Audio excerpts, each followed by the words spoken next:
नमस्कार, आप देख रहे हैं वी टाइम न्यूज। बढ़ते हैं झारखंड की खबरों की ओर। दिनांक 10 मई को भारतीय प्रौद्योगिकी संस्थान कानपुर के सेवानिवृत्त प्रोफेसर और कॉन्सेप्ट ऑफ फिजिक्स के लेखक और प्रसिद्ध शोधकर्ता डॉक्टर हरिश्चंद्र वर्मा ने दिनांक 10 और 11 मई को डॉक्टर श्यामा प्रसाद मुखर्जी विश्वविद्यालय रांची के सभागार में आयोजित 2 दिवसीय व्याख्यान माला के तहत आज पहले दिन my divine experience with academics the Joy of learning विषय पर अपना व्याख्यान दिया। विश्वविद्यालय के IQAC और भौतिकी विभाग द्वारा आयोजित इस व्याख्यान में प्रोफेसर वर्मा ने काफी रोचक तरीके से विद्यार्थियों के साथ संवाद किए। कार्यक्रम का प्रारंभ अतिथियों के स्वागत और दीप प्रज्वलन के साथ किया गया। मुख्य अतिथि उच्च और तकनीकी शिक्षा विभाग झारखंड के सचिव राहुल कुमार पुरवार ने अपने उद्बोधन में कहा कि डॉक्टर श्यामा प्रसाद विश्वविद्यालय रांची के द्वारा इस प्रकार के व्याख्यान माला की पहल प्रशंसनीय है। खास तौर पर प्रोफेसर HC वर्मा जैसे लब्ध विद्वान से इसकी शुरुआत करना। उन्होंने आगे कहा कि उनकी यह अपेक्षा रहेगी कि विश्वविद्यालय इसी तर्ज पर अन्य विषयों के लिए भी इस प्रकार के व्याख्यान माला का आयोजन करे। विशिष्ट अतिथि के तौर पर रांची विश्वविद्यालय के कुलपति डॉक्टर अजीत कुमार सिन्हा ने कहा कि आज आवश्यकता इस बात की है कि शोध और अन्य अकादमिक गतिविधियों को उसकी पूर्णता तक पहुंचाया जाए ताकि उससे संबंधित निष्कर्षों के सार्थक परिणाम निकलकर सामने आए। मुख्य वक्ता पद्मश्री प्रोफेसर HC वर्मा ने सरल जीवन शैली का उल्लेख करते हुए विद्यार्थियों को काफी रोचक तरीके से विज्ञान के अध्ययन को सामान्य घरेलू प्रयोगों के द्वारा प्रमाणित करने पर बल दिया। एक तरफ विनय भारत जी हैं, साहित्य का प्रतिनिधित्व करते हैं। एक तरफ मैं हूँ, कहते हैं लोग कि विज्ञान का प्रतिनिधित्व करता हूँ।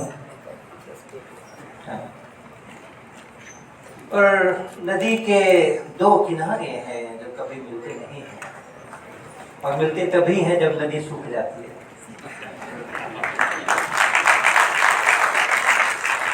लेकिन वो दो किनारे कभी भी एक दूसरे से अलग नहीं होते हैं, वो नदी के द्वारा जुड़े हुए होते हैं।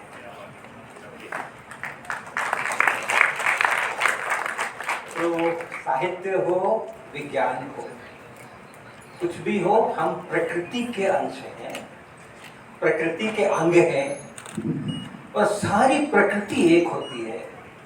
उसमें किसी प्रकार का विभाजन नहीं होता है। ये विभाजन जो है, ये साहित्य है, ये विज्ञान है, ये सोशियोलॉजी है, ये वकालत है, ये प्रोफेशनल है, आर्ट्स है, ये हमारे बनाए हुए सुविधा के लिए, एडमिनिस्ट्रेटिव पर्पसेस के लिए ये बनाई हुई लकीरें हैं। प्रकृति सारी एक है, और अगर हम पूरी प्रकृति को एक साथ देख नहीं पाएंगे, और हम भी उस प्रकृति के अंग हैं, उसी प्रकृति के हम भी अंग हैं, तो एक साथ हम पूरी प्रकृति को अगर देख नहीं पाएंगे और उसका अपने को उसके साथ आत्मसात नहीं कर पाएंगे, तो फिर ये जो काल्पनिक लकीरें हमने खींची हैं वो फिर हमें विभाजित करके रहेंगी। तो बहुत बहुत धन्यवाद विनय जी, आपने इस विषय को उठाया। सर, इसके पहले अपने हायर एजुकेशन सेक्रेटरी माननीय राहुल जी अपने को बहुत अच्छी बातें बता करके गए। क्योंकि वो प्रशासन में हैं तो बहुत सारी जानकारियाँ उनको हैं, क्या हो रहा है क्या नहीं हो रहा है।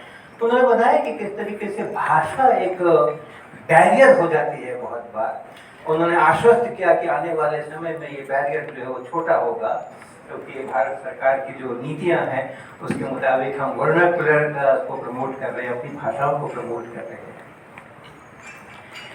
मैं इस दंश से बहुत बार गुजर चुका हूँ, इस भाषा के दंश से मैं बहुत बार गुजर चुका हूँ। विशेष करके IIT कानपुर में जब मैंने पढ़ने के लिए MSc में एडमिशन लिया था।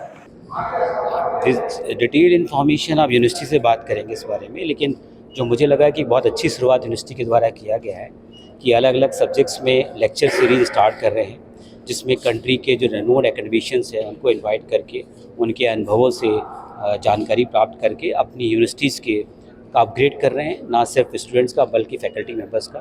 तो मेरे ख्याल से ये सभी विभागों में इसकी शुरुआत की जा रही है और प्रयास किया जाएगा कि इसको सभी यूनिवर्सिटी में इसको प्रारंभ किया जाए, ताकि जो बच्चे हैं इस यूनिवर्सिटी से निकल के पास आउट होकर निकल रहे हैं वो मोटिवेटेड फील करें और उनको न सिर्फ यूनिवर्सिटी के बारे में बल्कि अदर सेक्टर्स में क्या हो रहा है या अदर फील्ड में क्या हो रहा है, अदर इंस्टीट्यूशन में क्या है हो रहा है, उसके बारे में जानकारी मिल सके। और रिसर्च के लिए बहुत इंपॉर्टेंट होता है कि हमें सभी कंपोनेंट्स के बारे में, सभी बारीकियों के बारे में जानकारी मिलना चाहिए और मेरे ख्याल से ये लेक्चर सीरीज़ इस मायने से बहुत फ्रूटफुल साबित होगी। स्टूडेंट के लिए कितना हेल्प होगा? जैसा वही मैंने बताया कि जब आप नई नई चीज़ों को सीखेंगे कि अदर यूनिवर्सिटीज़ में क्या हो रहा है, आप मोटिवेटेड होंगे और आपको प्रेरणा मिलेगी आगे काम करने की। तो मुझे लगा फिजिक्स जैसे सब्जेक्ट के लिए स्टार्ट किया गया है तो सभी के लिए एक माइलस्टोन, एक बहुत बेनिफिशियल साबित होगा अगले भविष्य में, आने वाले भविष्य में।